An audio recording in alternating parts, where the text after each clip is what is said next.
What if the life you're living right now is simply the outer reflection of your inner thoughts? What if the secret to peace, success, and healing has always been within your reach? Not through willpower or chance, but through your ability to shape thought. Welcome to part 1 of our series on the profound spiritual teachings of Emmet Fox. Today, we explore his revolutionary principle, the law of mental equivalence, a truth that unlocks your power to transform your life. Not by force, but by faith. Emmet Fox was not a preacher in the traditional sense. He was a spiritual teacher whose ideas resonated with thousands during the Great Depression and still inspire today. His message was simple yet radical. Your life changes when your thoughts change. At the core of Fox's philosophy is a bold assertion. You cannot have one kind of mind and another kind of environment. Let that sink in.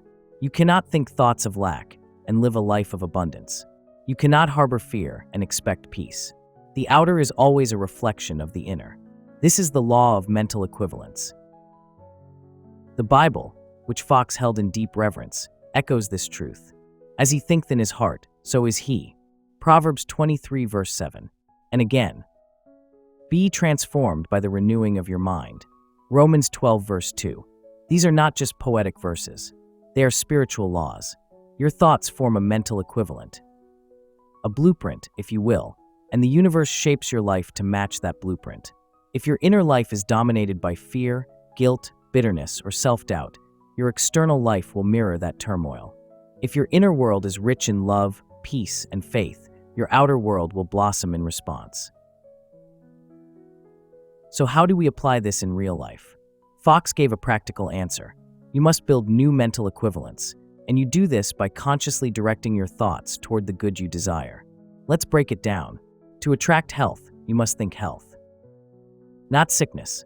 To invite love, you must embody love, not loneliness. To receive abundance, you must dwell mentally on plenty, not lack. This does not mean ignoring reality. It means transcending it. Change your thought, and you change your conditions. Emmet Fox. Fox emphasized that thought is spiritual. It carries creative power. Your mind is not just a passive receiver of experience. It is the generator of your life's conditions. Let's consider an example. Imagine you're struggling with financial difficulty. The tendency is to think about lack, to worry, to fear, to brace for more struggle. But in doing so, you build a stronger mental equivalent of poverty. And the law cannot help but reflect that back to you. The solution: begin to think in terms of supply. Meditate on abundance. Give thanks in advance for unseen provision. Visualize the flow of good, not to trick yourself, but to align your thought with spiritual truth. Remember Jesus' words. What things soever ye desire, when ye pray, believe that ye receive them, and ye shall have them. Mark 11 verse 24. This is not wishful thinking. It's aligning your mental pattern with the nature of divine supply.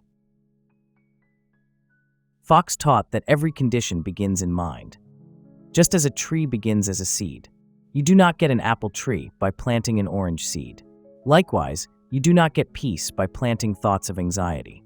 This is why the law of mental equivalence is both empowering and demanding. It requires us to take full responsibility for our thinking. You don't attract what you want, you attract what you are. The only way to change your life is to change your thought. Emmet Fox. And how do we do this in a world full of fear, negativity, and distractions? Fox offered 3 keys: prayer, meditation, and spiritual study. 1. Prayer, not begging or pleading, but affirming truth. When you pray, Fox encouraged you to focus on God's presence, not your problem. To dwell on divine qualities: love, wisdom, power, joy. God is life, love, intelligence, substance, omnipresent, omnipotent, omniscient. Emmet Fox.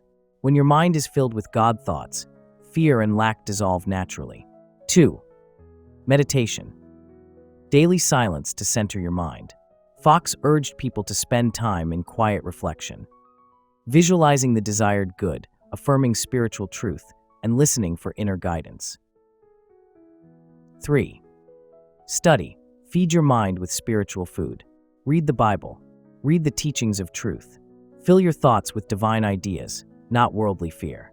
This consistent input shapes your mental equivalent for the better. Here's a powerful daily affirmation from Fox's teachings you can use. God is my instant, constant, and abundant supply. I am one with the infinite good. All things are working together for my highest good. Say it often. Dwell in it. Let it reshape your thinking. Because that is the real secret. You don't get what you want, you get what you believe. And belief is shaped by thought, consistent, deliberate, faith-filled thought. As we close this first part of our journey through the teachings of Emmet Fox, remember, the law of mental equivalence puts you in the driver's seat of your spiritual evolution. You are not a victim of circumstances, you are a creator of them. Not by control, but by consciousness. The outer world reflects the inner world, always. This is both your challenge and your liberation. Let your thoughts be filled with truth. Let your mind become a temple of divine ideas. And let your life blossom in harmony with the infinite good that is already yours. Thank you for joining us in part 1 of our Emmet Fox series. In the next episode, we'll dive into the Golden Key, a simple but life-changing spiritual technique for solving any problem through the power of divine focus. Until then, choose your thoughts with care, for they are the seeds of your destiny.